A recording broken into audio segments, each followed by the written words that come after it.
Hi friends, Bhagyalakshmi serial next பிரேமோ என்ன மாதிரியான ட்விஸ்டாக்க போகுதுன்னு பார்க்கலாம். பாக்கியா பயங்கரமாக வருத்தப்பட்டு நீங்கள் அப்படி நினைக்கிறீங்களா?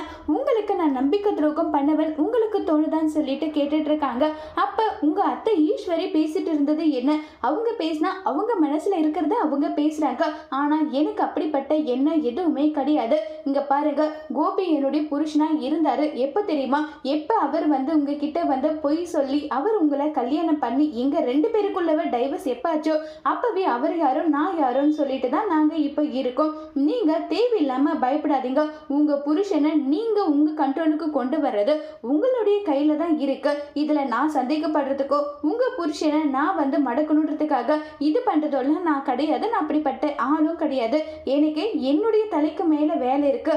அந்த வேலையை செய்யறதுக்கு எனக்கு போதுனுங்கிற இருக்கு. அப்படி இருக்கும்போது நான் எங்க இப்படி எல்லாம் பண்ண போறேன்னு சொல்லிட்டு கேட்டுட்டு இருக்காங்க. புரியுது, இருந்தாலும் மனசுக்கு கஷ்டமா இருக்கு.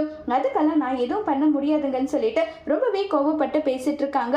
ராதிகா பயங்கரமா ஃபீல் பண்ணி பாக்கி கிட்ட நான் மனசுல நினைச்சது என்னுடைய தப்பு தான், தயவு செஞ்சு மன்னிச்சிடுங்கன்னு சொல்லிட்டு அங்கிருந்து ராதிகா கிளம்பி போறாங்க. இப்ப ராதிகா போய் கோபி கிட்ட என்ன செய்ய போறாங்கிறத வர போற எபிசோட்ல வெயிட் பண்ணி பார்க்கலாம். தேங்க்யூ.